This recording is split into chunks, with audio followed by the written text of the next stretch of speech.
The Black Arrow, by Robert Louis Stevenson. Book 3, Chapter 6, The Good Hope Concluded. The moans of the wounded baron blended with the wailing of the ship's dog. The poor animal, whether he was merely sick at heart to be separated from his friends, or whether he indeed recognized some peril in the laboring of the ship, raised his cries like minute guns above the roar of wave and weather, and the more superstitious of the men heard in these sounds the knell of the Good Hope. Lord Foxham had been laid in a berth upon a fur cloak. A little lamp burned dim before the Virgin in the bulkhead, and by its glimmer Dick could see the pale countenance and hollow eyes of the hurt man. "I am sore hurt," said he. "Come near to my side, young Shelton. Let there be one by me who, at least, is gentle-born. For after having lived nobly and richly all the days of my life, this is a sad pass that I should get my hurt in a little ferreting skirmish, and die here, in a foul cold ship upon the sea, among broken men and churls." "Nay, my lord," said Dick, "I pray rather to the saints that ye will recover you of your hurt, and come soon and sound ashore." "How?" demanded his lordship. "How sound ashore? There is, then, a question of it?" "The ship laboureth, the sea is grievous and contrary," replied the lad. "And by what I can learn of my fellow that steereth us, we shall do well indeed if we come dry-shod to land." "Ha!" said the baron gloomily. "Thus shall every terror attend upon the passage of my soul. Sir, pray rather to live hard, that ye may die easy, than to be fooled and fluted all through life, as to the pipe and tabor, and in the last hour be plunged among misfortunes. Howbeit, I have that upon my mind that must not be delayed. We have no priest aboard?" "None," replied Dick. "Hear, then, to my secular interests," resumed Lord Foxham. "You must be as good a friend to me dead as I found you a gallant enemy when I was living. I fall in an evil hour for me, for England, and for them that trusted me. My men are being brought by Hamley, he that was your rival. They will rendezvous in the long holm at Holywood. This ring from off my finger will accredit you to represent mine orders, and I shall write, besides, 2 words upon this paper, bidding Hamley yield to you the damsel. Will he obey? I know not." "But, my lord, what orders?" inquired Dick. "Ay," quoth the baron, "ay, the orders." And he looked upon Dick with hesitation. "Are ye Lancaster or York?" he asked at length. "I shame to say it," answered Dick. "I can scarce clearly answer. But so much I think is certain. Since I serve with Ellis Duckworth, I serve the house of York. Well, if that be so, I declare for York." "It is well," returned the other. "It is exceeding well. For truly, had ye said Lancaster, I wot not for the world what I have done. But sith ye are for York, follow me. I come hither but to watch these lords at Shoreby, while my excellent young lord Richard of Gloucester prepareth a sufficient force to fall upon and scatter them. I have made me notes of their strength, what watch they keep, and how they lie, and these I was to deliver to my young lord on Sunday, an hour before noon, at St. Bride's Cross, beside the forest. This tryst I am not like to keep, but I pray you, of courtesy, to keep it in my stead. And see that not pleasure, nor pain, tempest, wound, nor pestilence withhold you from the hour and place, for the welfare of England lieth upon this cast." "I do soberly take this up on me," said Dick. "In so far as in me lieth, your purpose shall be done." "It is good," said the wounded man. "My lord Duke shall order you farther, and if ye obey him with spirit and good will, then is your fortune made. Give me the lamp, a little nearer to mine eyes, till that I write these words for you." He wrote a note to his worshipful kinsman, Sir John Hamley, and then a second, which he left without external superscripture. "This is for the Duke," he said.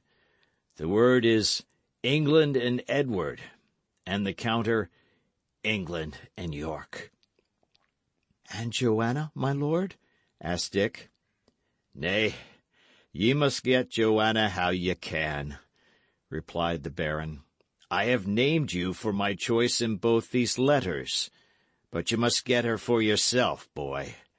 I have tried, as you see here before you, and have lost my life. More could no man do." By this time the wounded man began to be very weary, and Dick, putting the precious papers in his bosom, bade him be of good cheer, and left him to repose. The day was beginning to break, cold and blue, with flying squalls of snow. Close under the lee of the Good Hope, the coast lay in alternate rocky headlands and sandy bays, and further inland the wooded hilltops of Tunstall showed along the sky. Both the wind and the sea had gone down, but the vessel wallowed deep, and scarce rose upon the waves. Lawless was still fixed at the rudder, and by this time nearly all the men had crawled on deck, and were now gazing with blank faces upon the inhospitable coast. "Are we going ashore?" asked Dick. "Ay," said Lawless, "unless we get first to the bottom." And just then the ship rose so languidly to meet a sea, and the water weltered so loudly in her hold, that Dick involuntarily seized the steersman by the arm. "By the mass!" cried Dick, as the bows of the Good Hope reappeared above the foam. "I thought we had foundered indeed. My heart was at my throat." In the waist, Greensheve, Hawksley, and the better men of both companies were busy breaking up the deck to build a raft, and to these Dick joined himself, working the harder to drown the memory of his predicament. But even as he worked, every sea that struck the poor ship, and every one of her dull lurches as she tumbled wallowing among the waves, recalled him with a horrid pang to the immediate proximity of death. Presently, looking up from his work, he saw that they were close in below a promontory, a piece of ruinous cliff, against the base of which the sea broke white and heavy, almost overplumbed the deck, and above that, again, a house appeared, crowning a down. Inside the bay the seas ran gaily, raised the Good Hope upon their foam-flecked shoulders, carried her beyond the control of the steersman, and in a moment dropped her with a great concussion on the sand, and began to break over her half-mast high, and roll her to and fro. Another great wave followed, raised her again, and carried her yet farther in, and then a third succeeded, and left her far inshore of the more dangerous breakers, wedged upon a bank. "Now, boys," cried Lawless, "the saints have had a care of us, indeed. The tide ebbs. Let us but sit down and drink a cup of wine, and before half an hour you may all march me ashore as safe as on a bridge." A barrel was broached, and sitting in what shelter they could find from the flying snow and spray, the shipwrecked company handed the cup around, and sought to warm their bodies and restore their spirits. Dick, meanwhile, returned to Lord Foxham, who lay in great perplexity and fear, the floor of his cabin washing knee-deep in water, and the lamp, which had been his only light, broken and extinguished by the violence of the blow. "My lord," said young Shelton, "fear not at all. The saints are plainly for us. The seas have cast us high upon a shoal, and as soon as the tide hath somewhat ebbed, we may walk ashore upon our feet." It was nearly an hour before the vessel was sufficiently deserted by the ebbing sea, and they could set forth for the land, which appeared dimly before them through a veil of driving snow. Upon a hillock on one side of their way a party of men lay huddled together, suspiciously observing the movements of the new arrivals. "They might draw near and offer us some comfort," Dick remarked. "Well, and they come not to us, let us even turn aside to them," said Hawksley. "The sooner we come to a good fire and a dry bed, the better for my poor lord." But they had not moved far in the direction of the hillock before the men, with one consent, rose suddenly to their feet and poured a flight of well-directed arrows on the shipwrecked company. "Back, back!" cried his lordship. "Beware, in heaven's name, that ye reply not." "Nay," cried Greensheve, pulling an arrow from his leather jack, "we are in no posture to fight, it is certain, being drenching wet, dog-weary, and 3 parts frozen. But, for the love of old England, what aileth them to shoot thus cruelly on their poor country people in distress?" "They take us to be French pirates," answered Lord Foxham. "In these most troublesome and degenerate days we cannot keep our own shores of England. But our old enemies, whom we once chased on sea and land, do now range at pleasure, robbing and slaughtering and burning.